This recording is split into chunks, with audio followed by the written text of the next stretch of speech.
Hello guys, ऋषि creation में आप सबका स्वागत है। आज की कहानी है एक कॉल सेंटर की। एक ऐसा कॉल सेंटर जहां लोग इंटरव्यू देने से पहले 10 बार सोचते हैं, क्योंकि ये कॉल सेंटर हॉन्टेड है। ये कॉल सेंटर हॉन्टेड होने के पीछे एक कहानी है, एक ऐसी कहानी जो आप सुन के आपके रोंगटे खड़े हो जाएंगे। आज की कहानी में आपको ऋषिकेश के नज़रिए से बताऊंगा। हेलो फ्रेंड, मैं ऋषिकेश। मैं गुड़गांव के सैफरन कॉल सेंटर में काम करता हूँ। इस सैफरन कॉल सेंटर में मेरे बहुत अच्छे फ्रेंड बने हैं। उसमें से एक ऐसी फ्रेंड है जो बहुत काबिलियत है, उसे काफ़ी अवार्ड मिले हैं। उसकी मेहनत देख के मुझे मेहनत करने का बहुत मन करता है। उसकी मेहनत देखकर मुझे कोई भी काम में रुकावट नहीं आती। जब भी मुझे किसी चीज़ की प्रॉब्लम हो तो मैं मेरे दोस्त रोज़ को मदद के लिए बुलाया करता था। मेरे सारे दोस्त रोज़ की बहुत इज्जत करते हैं और मेरा बॉस रोज़ को देख के बहुत खुश रहता था, क्योंकि उन्हें खुद पे प्राउड फील होता था, क्योंकि मेरे ऑफिस में इतनी होनहार, काबिल, मेहनत करने वाली एम्प्लॉय भी है। रोज़ की अक्सर नाइट शिफ्ट हुआ करती थी। नाइट शिफ्ट के समय रोड पूरा सुनसान हुआ करता था, इसलिए कॉल सेंटर ने अपनी तरफ से एम्प्लॉय को पिकअप करने के लिए कैब भेजा करते थे। मैं मेरे सारे दोस्त और रोज़ एक ही कैब से आया जाया करते थे। रोज़ के वजह से आज किसी भी एम्प्लॉय की जॉब नहीं गई है, और रोज़ के कारण आज भी कंपनी हमेशा प्रॉफिट में रही है। हमें बहुत खुशी है कि हमारी फ्रेंड रोज़ है, जिसके कारण हम सब एम्प्लॉय आज भी ऊंचाई तक छू पा रहे हैं। कस्टमर केयर में जब भी किसी का कॉल आता है तो रोज़ उन्हें 5 मिनट के अंदर अंदर उनकी सारी प्रॉब्लम सॉल्व कर देती है। लेकिन एक दिन कुछ ऐसा आया कि रोज़ को एक ऐसा कॉल आया जो रोज़ 5 मिनट से ज़्यादा यानी 1 घंटे तक एम्प्लॉय से बात कर रही है। हमें डर लगने लगा कि ऐसा कौन सा क्लाइंट है जो रोज़ हैंडल नहीं कर पा रही है, वो भी 1 घंटे से बड़बड़ा रही है। हमने रोज़ को इशारा किया कि हम उसकी मदद करें, लेकिन रोज़ ने हमें मना कर दिया। हमने सोचा कि हमें कॉल बर्स्ट करना चाहिए। कॉल बर्स्ट यानी हम किसी और एम्प्लॉय की आवाज़ सुन सकते हैं। तभी हमने रोज़ और क्लाइंट के बीच के कन्वर्सेशन को सुनने का सोचा। तभी हम हैरान हो गए क्योंकि कॉल में कोई था ही नहीं, कॉल पूरा ब्लैंक था।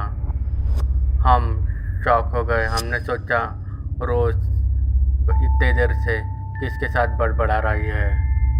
तभी हमने सोचा कि रोज़ का कॉल ख़त्म होते ही हमें रोज़ को पूछना चाहिए क्या वो किसी चीज़ से परेशान है या किसी चीज़ से प्रॉब्लम से गुजर रही है। लेकिन हमारे मीटिंग के वजह से हम रोज़ से मिल नहीं पाए। तभी सभी लोगों की छुट्टी हो चुकी थी, लेकिन हमारी मीटिंग जारी थी। हमारे सबके मन में यही चल रहा था कि हम जाके रोज़ को छुट्टी के वक्त पूछे कि क्या हुआ। लेकिन मीटिंग ख़त्म होते ही हमें रोज़ ग्राउंड फ्लोर पे दिखाई नहीं दी।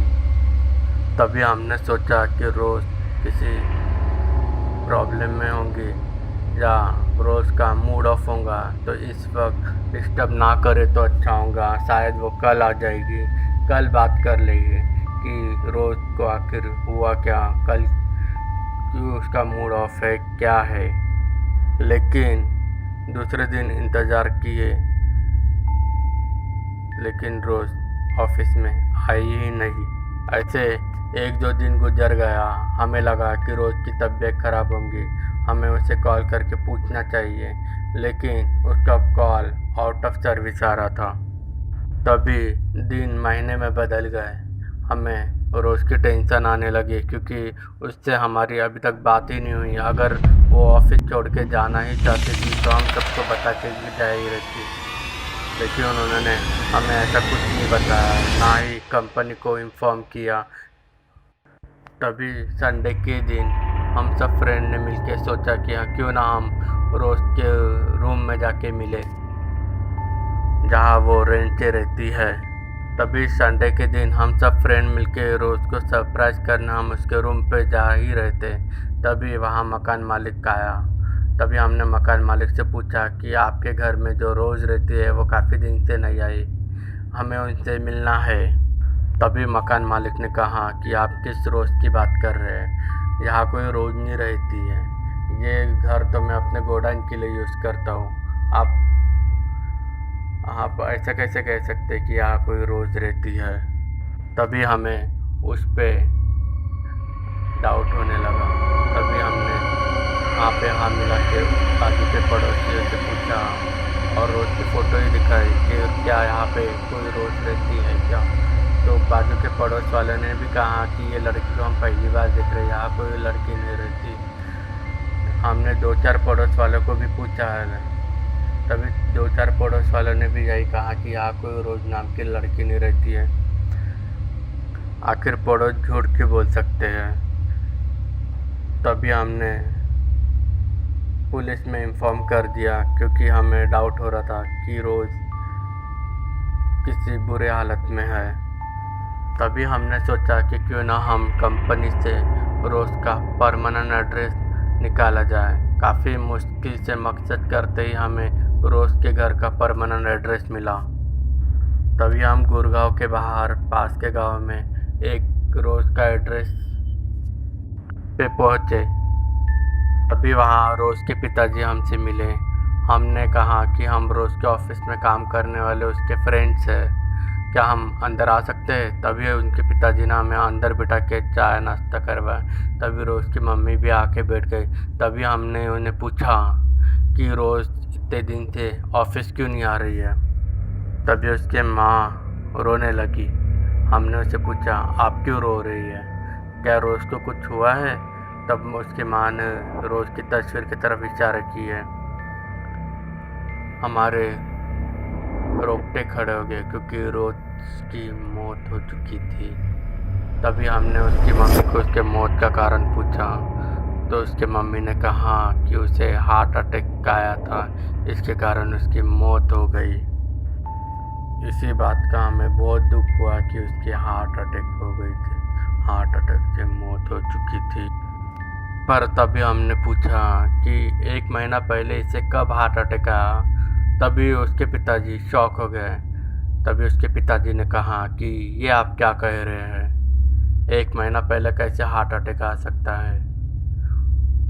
तभी हमने पूछा क्यों नहीं, 1 महीना पहले ही तो उसका ऑफिस में आना बंद हुआ है। तो उसके पिताजी ने कहा 1 महीना नहीं बेटा, इसकी मौत हुए 8 साल हो चुके हैं। तभी हमारे रोकटे खड़े हो गए। हमने भी पूछा ऐसे कैसे हो सकता है, 1 महीना पहले तो हम और रोज़ सभी ऑफिस में साथ में काम करते थे, 8 साल पहले कैसे कह सकते हैं आप, आपका दिमाग की हालत तो ठीक है। तभी उसके पिताजी ने कहा मैं झूठ नहीं बोल रहा बेटा, उसकी मौत 8 साल पहले ही हो चुकी है, ज़रूर तुम्हें कोई गलतफहमी हुआ होगा। आप चाहे तो रोज़ की कब्र में आके भी देख सकते हैं, उसकी मौत 8 साल पहले हो चुकी है। हम घबराए हुए रोज़ के घर से निकले और तुरंत ऑफिस में इन्फॉर्म किया कि रोज़ की मौत 8 साल पहले ही हो चुकी है। उन्होंने हमें डेथ सर्टिफिकेट भी दिखाया और बहुत सारे प्रूफ भी दिए। तभी सभी ऑफिस के लोग शॉक हो गए। हम इतने दिन से जिसके साथ खा रहे थे, टाइम पास कर रहे थे, जिससे मदद ले रहे थे, वो इंसान नहीं भूत थी। ये बातें सुन के सभी लोगों ने ऑफिस छोड़ने का फैसला ही सही समझा, क्योंकि ये बात सुनने के बाद हमें तरह तरह की पैरानॉर्मल एक्टिविटी का सामना करना पड़ा। जब भी हम लिफ्ट से जाते हैं तो कोई हमें धक्का दे देता है। कभी हम ऑफिस में रात के समय चलते हैं तो हमारे साथ साथ किसी और लोगों के चलने की भी आवाज़ आती है। कभी हमें अकेले पानी पीने जाओ तो किसी और का धक्का लग जाता है। कभी भी कंप्यूटर ऑन ऑफ हो जाता है। कभी भी हमारा कंप्यूटर ऑटोमेटिक बंद हो जाता है। और कभी भी रात को हंसने की आवाज़ आती रहती है।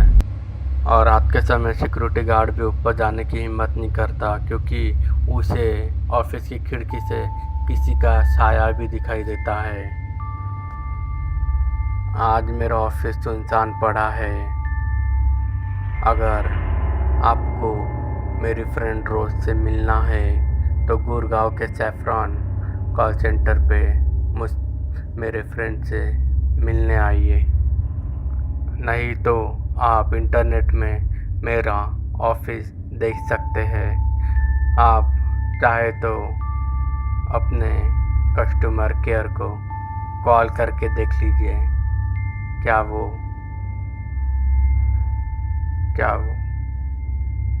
रोज़ आपका कॉल उठाएगी।